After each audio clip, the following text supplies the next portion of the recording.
Okay. So, what is money?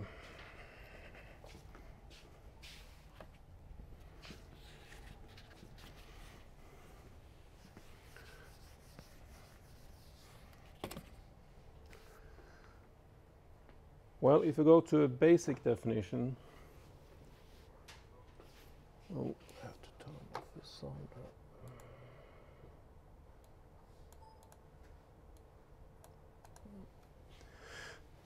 As I say, physical or electronic token or commodities that can, well, that have the following properties. So, money doesn't have to be a physical token, but it can be. I mean, a coin is a typical physical token that is a money, but it can also be just an electronic token. But we need to have the following properties. As a unit of account, we need to know how much it's worth. I mean, on a coin it's simple, it says 1 krona, whatever. So that's a defined value for it. There need to be a medium of exchange. We need to be able to use it. So there need to be ways that we can give money to others and they know what it is. And part of that is that it's acceptable, that people actually accept this money. Otherwise it's of no use here.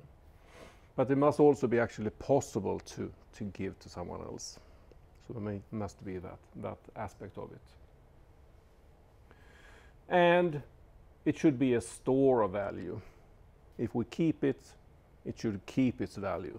It shouldn't just disappear or diminish in value just because we store it. Which, of course, is something, again, we can discuss. What about normal money? If we take a bank note and put it in a drawer and wait 50 years and then we take it out. Yes, it still is probably valid. We can, even if we had changed banknotes, we can typically exchange it for new banknotes. But of course the value is not that great anymore because we have inflation. So that comes in as an aspect, of course.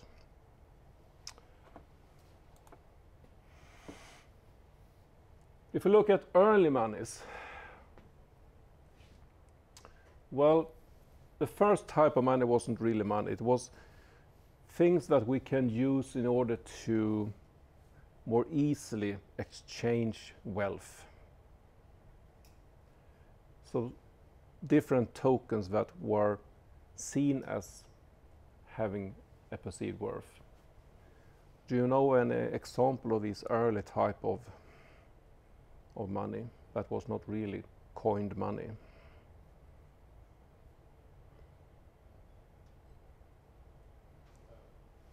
There was this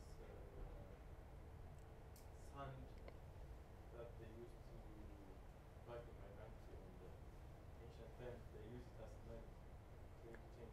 What was it made of? A normal, I think it's sand. Okay. Specific sand. Yeah. So it was more like, well, anything that is valuable. I mean, gold or whatever, spices, whatever. It was a specific sand. Okay, right, yeah. Other examples are in Indonesia, they used shells. So they collected shells and put them on strings, and then they had a value that you could exchange it actually as it were money. So there, and the reason for this was, of course, that it's hard to always just exchange goods with the same value. If you catch a fish and you don't need it and give it to someone else, well, you can exchange it for something else. But if that person doesn't have anything right now that is interesting for you, how would you do it? Well, these shells were one thing. You can exchange shells instead. Say, okay, you gave me something that was worth 10 shells, now you have these 10 shells, and later you can give them back to me and I will give you something. But then we had minted coins later on, and that came actually quite early. So see the code of Hammurabi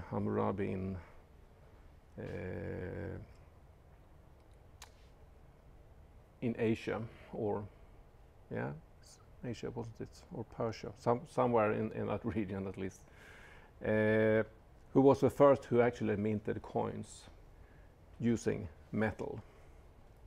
So it's quite an old thing.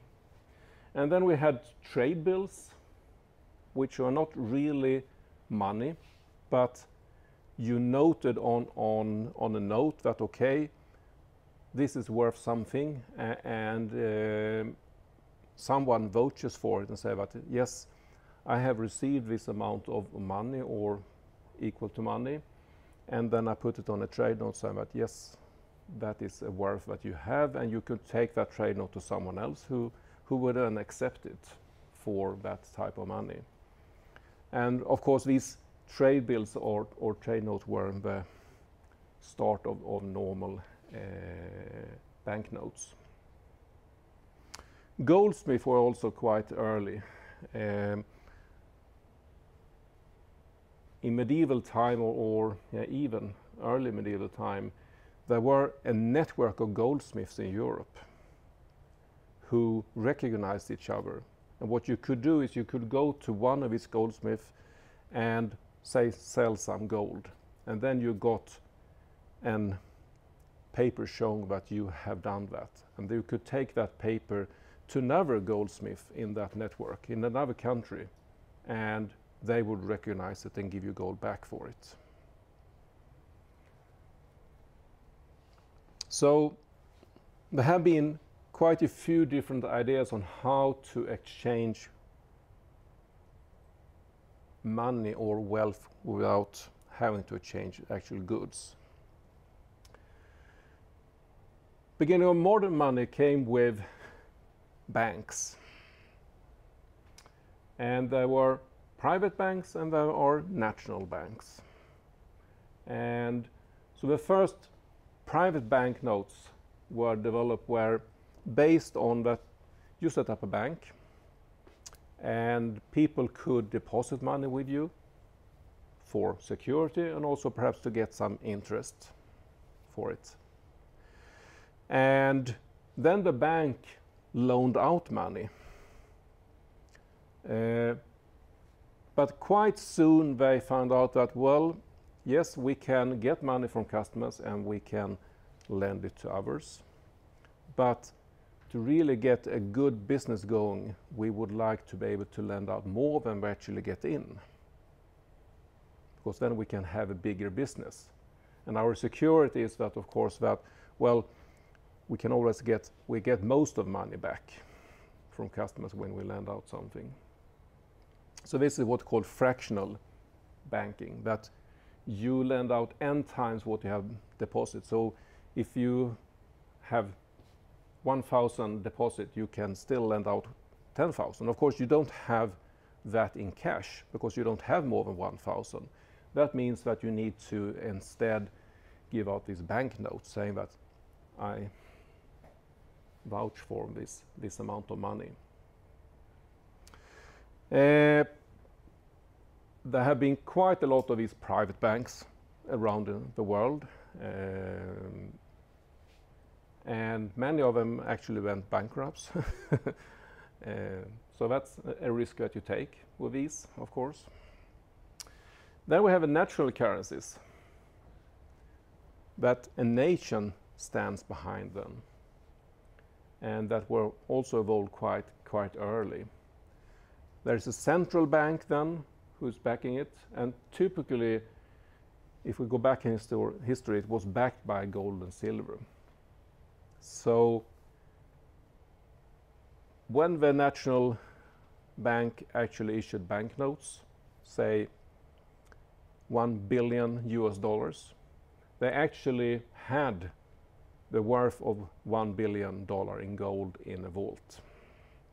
And you, as a customer, could actually go to the bank and say, okay, this is my dollar, now I want it in gold instead. And you could get that.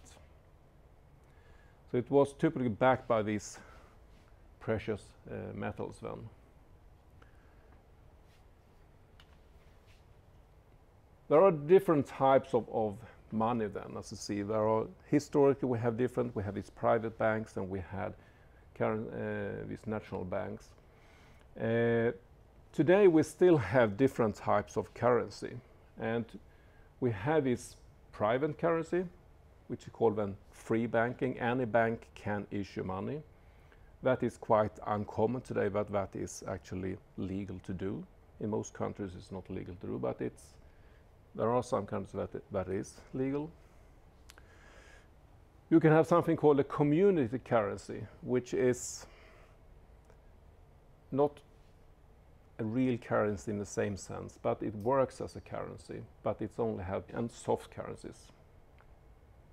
And that's really just how much trust the rest of the world have in different currencies. That's the difference between a hard and a soft currency. So as you see, US dollar, euros, Swiss francs, typically are called hard currencies. And all the other countries are somehow backing their own currencies with these hard currencies. They always have a deposit of these hard currencies. And then we have these more soft, which is the rest of the world then, more or less. But they're still word currencies. If you look a little more in detail on this, with the free banking then, no central reserve bank, there are private banks instead.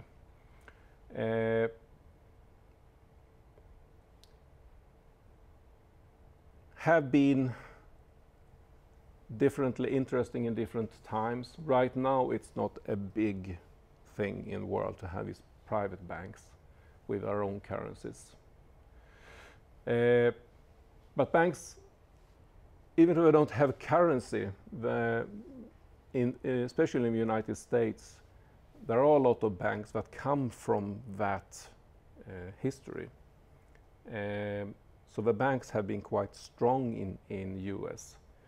And actually, the central bank in US is not really a national bank. It's a private bank, but they have a special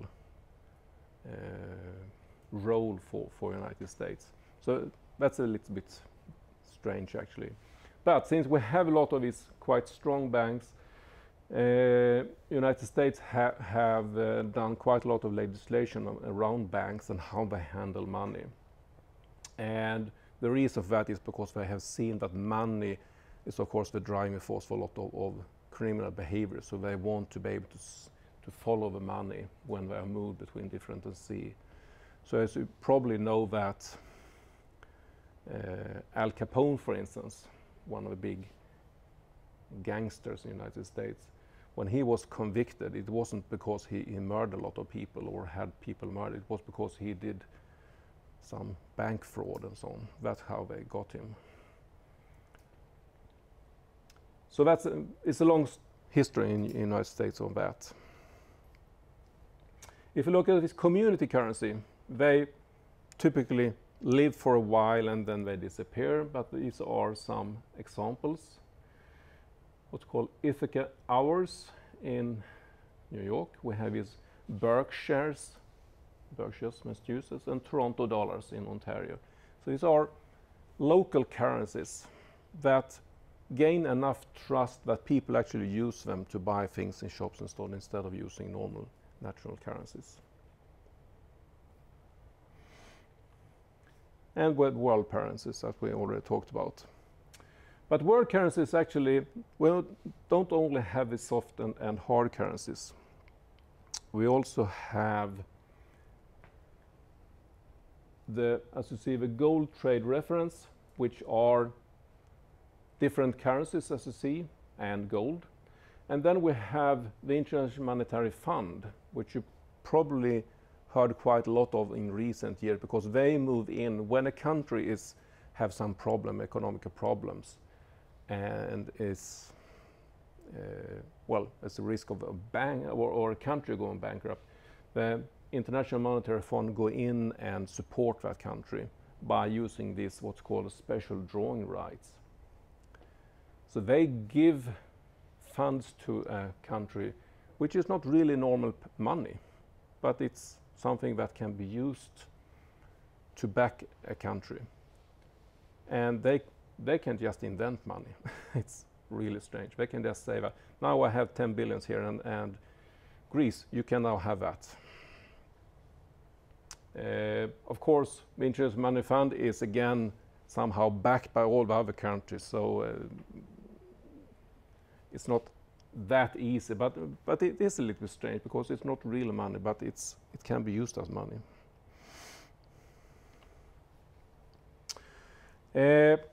Today, the world currency is what we call fiat money. And with that, we mean that, as I said before, that you could go into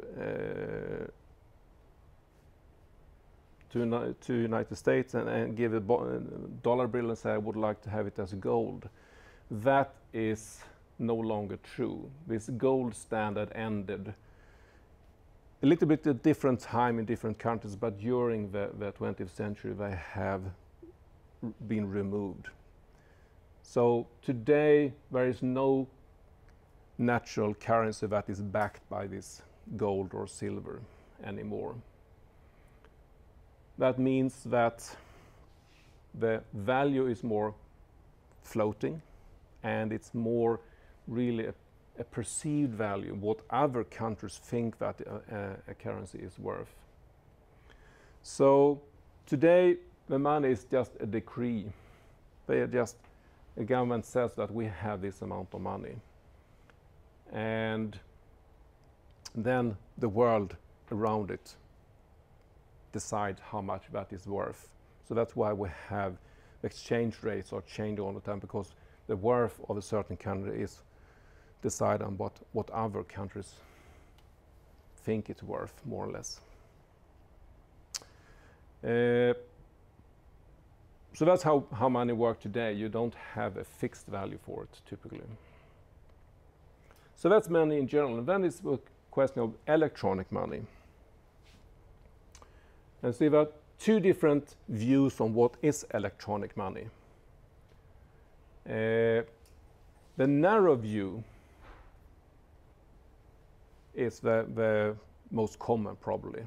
And the narrow says that electronic money is token of exchange transaction only electronically. So that means it has to be a currency that is only available in electronic form.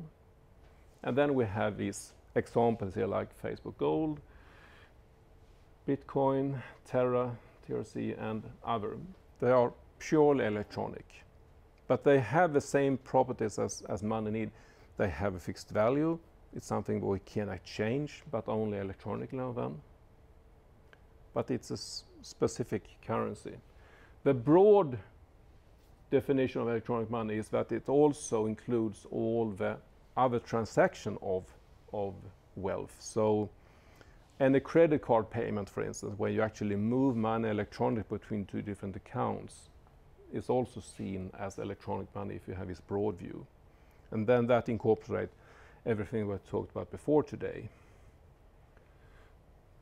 So the difference between the narrow view and broad view is that here we talk about specific currencies, and here it can be any currencies, just that we are handling it electronically.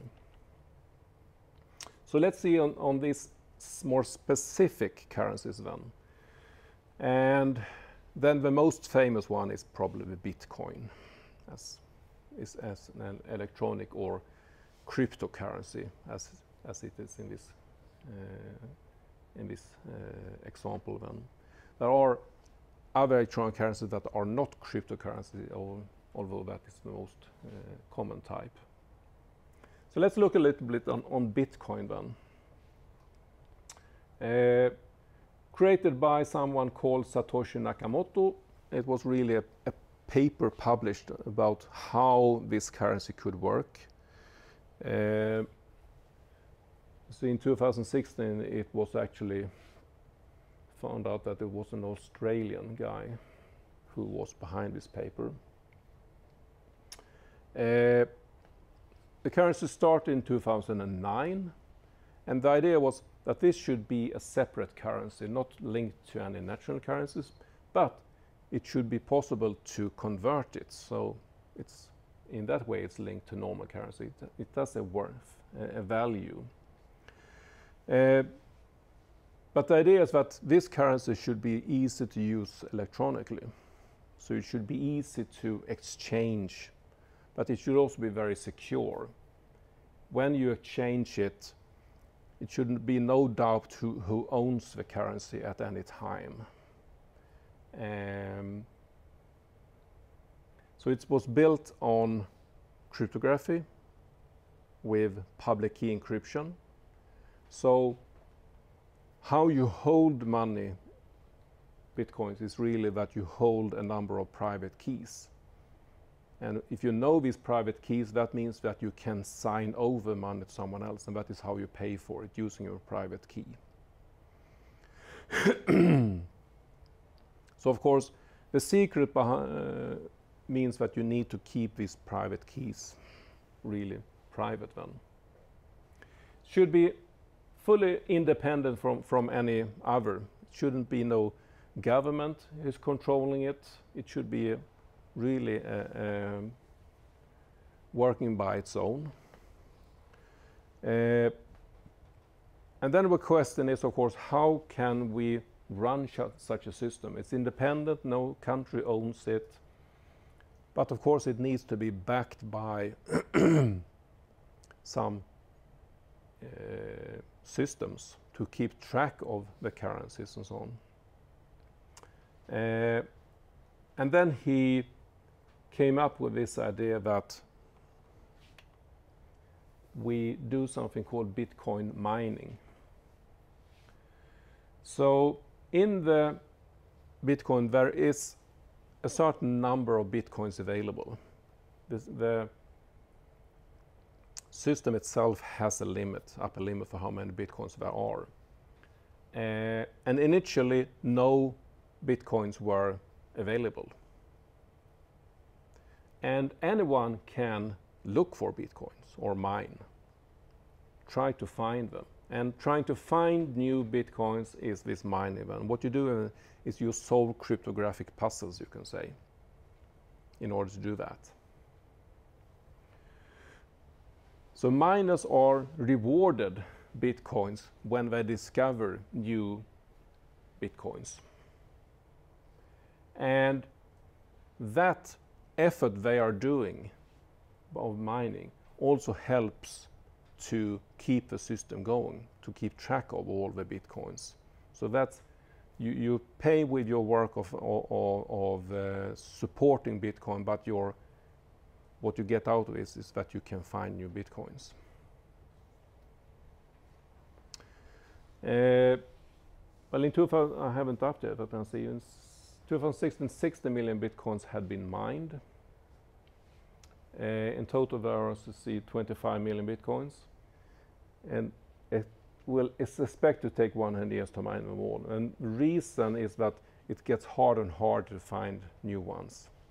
So it will take, the few that are left, the longer time it will take to find the next one. And that's why it will keep for quite a long time. And that's about how long the system will work, probably. Because once all bit mines have been found, or Bitcoins have been found, the question is what will happen with the system at that time. So a little bit on cryptography. As you see, a Bitcoin address, or, well, a Bitcoin itself, is a cryptographic public key then. That's how we tell what is a Bitcoin. We give a public key, and then we keep a private key to show that we own that and can use it. So it's just a string like that. That's how we identify a Bitcoin. The matching private key is often stored in a digital wallet, either local on your machine, or you put your trust in, there are these hubs that you can have your wallet in. And you probably heard that there have been some hacks on Bitcoin over time, a couple of times. And what have happened then is, it's not the private key that has been hacked, it's these hubs that keep these wallets that has been hacked, the system that keeps wallets for people. So that's how hackers have been able to go into the system and open up wallets and then retrieve the private keys from all the customers. So it's not the private key themselves that has been compromised, not the Bitcoin algorithm. This shows what you call a Bitcoin transaction.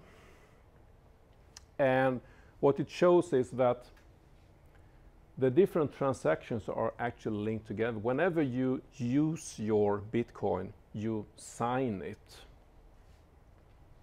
And you sign over it to a new owner. And then you add that information. So in some way you can follow how a Bitcoin has been used over time. You can see what transactions it has been used for. But there's no direct connection between the owner's signature and persons. So the only thing you know is, okay, this was a private key that was used previously to sign over it to someone else. But there's no ledger keeping track of who the person is. So therefore, even if you can follow the transactions over time, the idea is that it should still be anonymous. You shouldn't know who the person is who used it. So I say every Bitcoin carries the entire history of a transaction it has been used for. But it's stored in a way that only the new person that you signed it over can now use it. One interesting thing with Bitcoin is the value, and that has changed quite radically over time. If you just look at the last year here, yesterday a Bitcoin was worth $532. A year back it was worth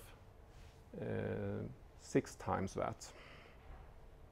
And if we look at a chart here over history, I removed the first part here. As you see, this is 2013. Before that, it was almost a straight line. Nothing really happened before that. So for the first 4 years, nothing really changed very much with the value of a Bitcoin. It was actually almost zero. But then suddenly it started to move here.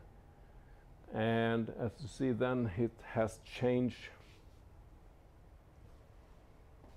dramatically over time.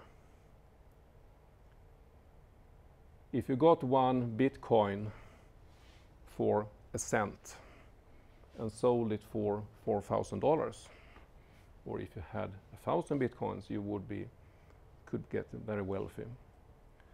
But what we've seen here is that the interest of mining has gone up, and the interest in the currency itself has gone up, and that's why the value has gone up. More and more people has been attracted to it. But then there can be some problems, and some problems have been, of course, when there have been hacking attacks that has reduced values. Also some legislation about how Bitcoin can be used have affected the value. So it's changing quite a lot. So criticism against Bitcoin. Well, first it's this volatile exchange rate. Since no one is backing it, it's just the system itself, it's very hard to know what it actually is worth. It's only worth as much as people think it's worth, and that opinion is very volatile then, obviously. It's also a relatively inflexible supply. We have a limit. and we can never get more than that. And if suddenly you would need a lot of bitcoins, well, you can buy up bitcoins from other using these exchange hubs. But you never know if people are willing to sell or not. So it's always, the supply is a bit of a problem. There's a high risk of loss, obviously, as we've seen, when the rate is falling to 1/6 of the rate last year. That's quite a loss. It's not used very much for normal trade. There are different companies around the world who is accepting bitcoins, but it's not that well established. And the last one, bitcoins have been associated with different type of legal online activity. And that is a picture that has been stronger and stronger over time, I would say. If you take by these ransomware attacks that have been quite big for a couple of years, a lot of that has been paid using Bitcoin, because then you can, if you get your money in Bitcoin, it's anonymous. No one can see and follow you. So you can use that money for something else then. Also, a lot of the activities on the dark web, where you can buy illegal things and so on, that is also using Bitcoins as exchange rate. And that is what a lot of governments is seeing now, that, well, it's a way for criminals to get payment and so on. So they don't really like it because they don't have control over it.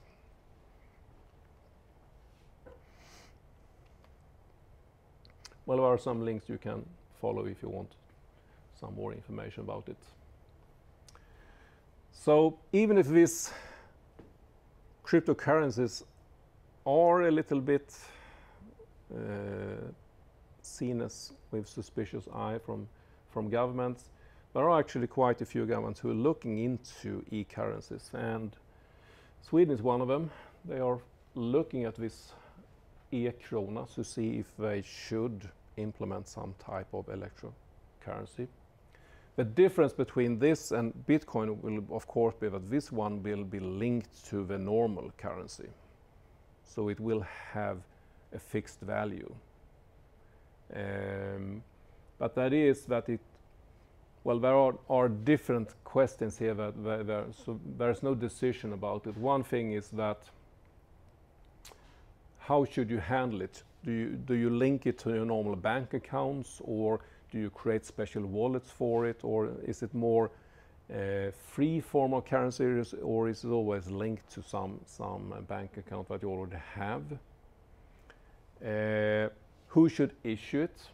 Should it be Riksbanken who's handling the normal currency, or should it be someone else who actually creates and delivers it? And what about interest rates and exchange rate? Should it be strictly linked to the krona or not, and should it be having some cost when you use it and so on? So there are a lot of questions that you have to think about. I think the first one is the most interesting one. Should it work as normal anonymous money? I mean, if you pay with a banknote or cash, it's really an anonymous payment. Or should it be something that you can track? And from a privacy point of view, I think it would be more interesting to have it possible to work as cash, where you can actually buy things anonymously. But I don't think they will implement it that way, because they want to keep track of transactions. But we'll see. Then at the end we'll talk a little bit about mobile payments, where you use your smartphone as a digital wallet instead of using some other currency or a credit card really. And you see there have been quite a few different systems for this announced. Apple Pay, Google Wallet. Actually relaunched. The first attempt was too early, and so they had to remake it a little bit and relaunch it. Samsung Pay, Android Pay. So there are quite a few different of these systems available. If you just look a little bit on Apple Pay, the idea with all of this is really to replace a credit card with your mobile phone. And then the question is, how would you use it? How would you authenticate? How would you secure the information? And so on. So Apple Pay then today is available in roughly 30 countries. It's only using NFC.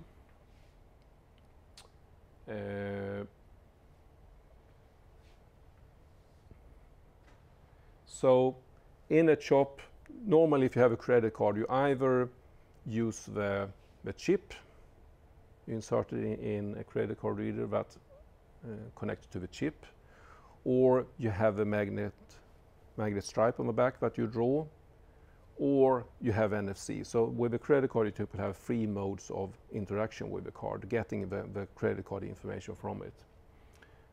With Apple Pay, you only use the NFC part, the wireless connection. That is a little bit different if compared to the Samsung Pay, because in the Samsung Pay, they also support the magnetic stripe. So what they do is that they can communicate wirelessly with the magnetic stripe reader on that terminal. So it,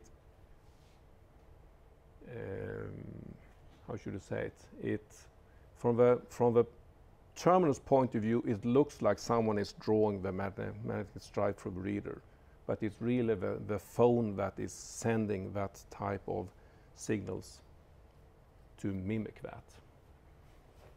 Quite a nice feat actually, and the advantage of that is of course that it supports older terminals, while Apple Pay needs to have more modern terminals that support NFC. But the really interesting thing is around security.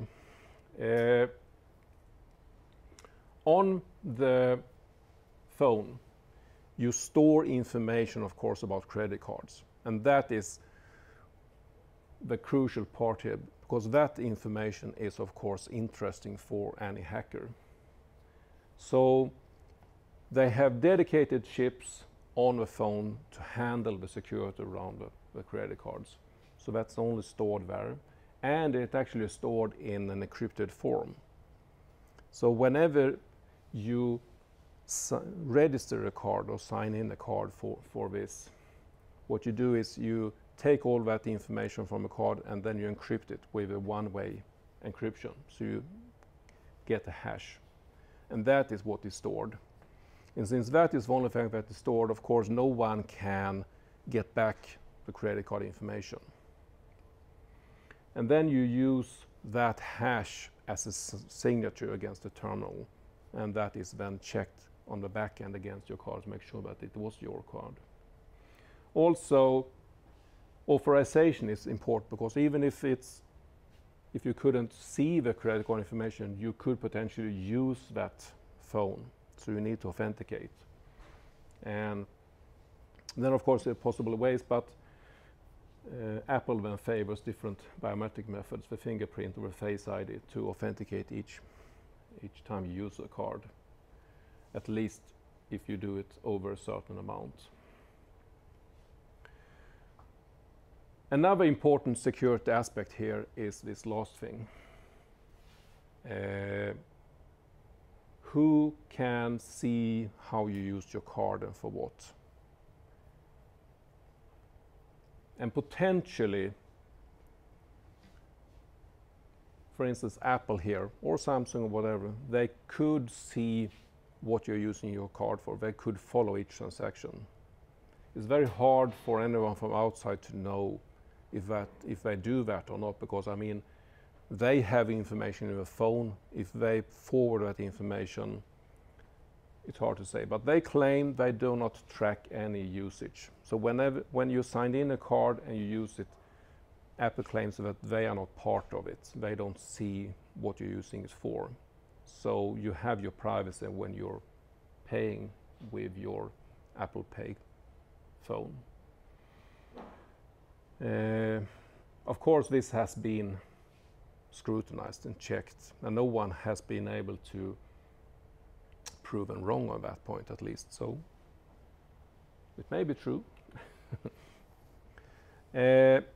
Samsung then as an option, introduced in Sweden last year. As I said, more different terminals are supported.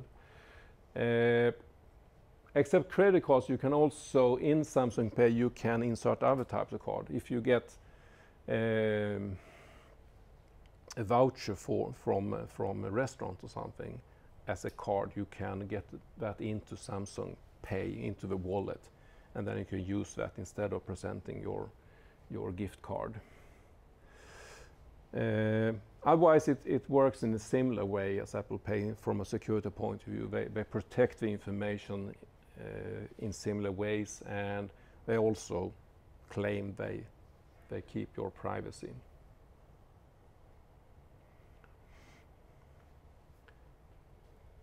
Who have been using one of these systems or using it now? Any? You do it. Which one? Apple Pay. No one else? Why not? It's mostly not supported, or I feel like it's not supported. Okay. So that's why So it's not supported. So if you've seen a wide support from banks and merchants on you might use it. So it's not. maybe, but I'm still concerned like if my phone gets stolen, like my credit card information would be on my phone. Okay. Yeah. Well, that is, of course, an issue. If your phone is stolen, well, as I said, the information, the credit card information is stored in a way that it should be impossible to get it back. So the only thing that could happen was if someone could authenticate them when they use your phone. There are probably methods where people just like take a picture of their face. Yep. and- Yeah, it's the same issues we have with authentication, of course, that even biometric methods can be fooled, for instance. So, yeah. Okay. Someone else who have an opinion about it? Like what if we use the fingerprint You have a fingerprint? authentication? Yeah. I mean, yeah, fingerprint biometric can also be fooled. Yeah. There are examples of systems where you mold a fingerprint of someone as a plastic thing and put it over your own finger, and then it have been able to fool most fingerprint readers if you make them correctly. So they can be fooled as well. Well, I used it once. I signed up and used it once, but then I changed bank, and that bank doesn't support Apple Pay. So now I have to wait for the bank. So yeah, it is a problem. It has to have wider support before you can use it. Okay, so no questions? Yeah. Is any dollar transaction can be tracked, for example, by CIA? I mean, Well, what type of transaction then? doesn't matter. For example, there is a company, for example, somewhere, and it sends all his money to keep on offshores. Yeah. And if CIA can track that that company keeps his money on Yeah. offshore. There are a lot of companies that is doing this what's called wire transfer. You go to a branch and you say, I would like to wire to another country. So yes, those transactions are tracked. And that's actually part of what we talked about before here.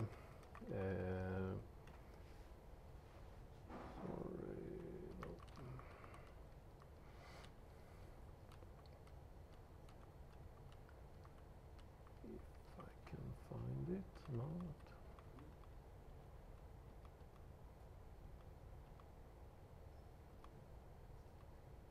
This one.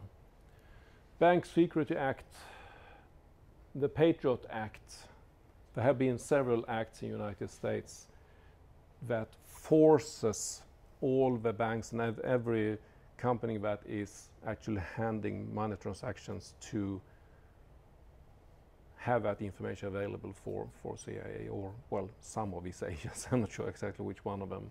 Yeah, but all these are trackable today.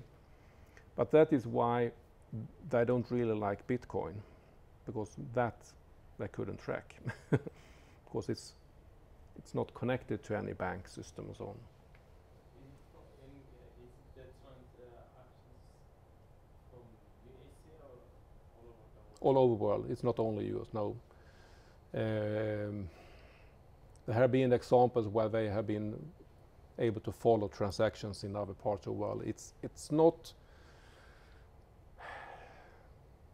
purely legal, perhaps, but yes, they have checked transactions in other places as well.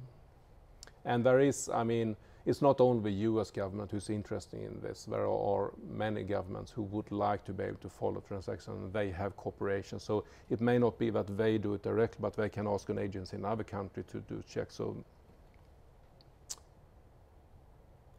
moving money today is, well, cash is still anonymous, and maybe some other cryptocurrencies, but otherwise, as long as you have money in a bank account, governments know about it. I'm wondering, why do we need to send our credit card data to the seller when we authenticate? In which situation? When I want to buy something, I type my credit card data and they have it, and then they send it to the bank and they ask if it's legit. It would be much easier if I was sending, if I was saying, okay, I want to buy this, and they would redirect me to the bank, Yeah. and my bank would authenticate my transaction, and then the bank would send them some kind of confirmation. Oh, this guy authenticated. Yeah. It's fine. Yeah, I agree. But in this system that we have now, Freely Secure, you send your data here about your credit card, and then it's the merchant or the merchant plugin that is checking if your card is secure by Freely Secure or not. And if it's not, then it's a normal. And then they need that information. So it's only after they check that they know if it should be protected or not. That's how the system is designed. But I agree, if you go back to the older standard, the set standard, your credit information was not available for the merchant. But that required that it was used by everyone, more or less. So it was too hard to really get it to work. So unfortunately, I agree. The merchant shouldn't need to know about it, but currently they get that information. Yeah, because right now I feel like, okay, I don't know if anyone has my credit card data. Yeah. I'm always checking my account. Okay, hasn't there been Yeah. a weird transaction? So that's why you should use the Freely Secure model, because if you don't do it, then your card is really vulnerable. But if you have signed up for Freely Secure, then that is an extra layer of protection at least. So it's not only it doesn't help to know just the credit card information. You need to authenticate each time you use it. So yeah, if you don't sign up for this with your card, do it. It helps. Okay, well, so this was actually the last lecture, but if you checked your timetable, you've seen that it's popped up a guest lecture.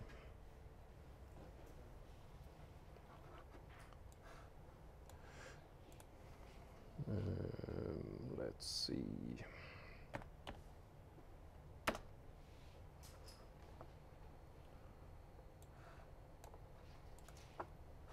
I have lectures next week, 8 and 11. Yes, but let's see.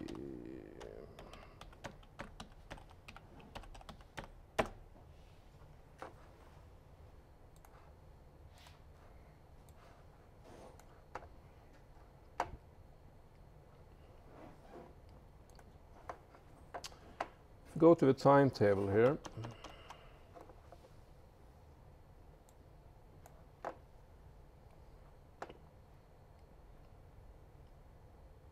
We now have payment security. Next week we have some reserves, but since we are done now, I will remove these 2 reserve lectures next week. We don't need them. I only schedule them just in case. So that means next week you have laboratory lesson, and the week after your laboratory lesson, and then we have on Thursday, 25 in the morning first, we have this question and answer time when you can come up with anything that you have studied now before the exam that you don't understand, or if you go back to the examples of exam that are in the Moodle room, but some questions you don't understand or whatever, we can bring them up here. And then in the afternoon we have this guest lecture.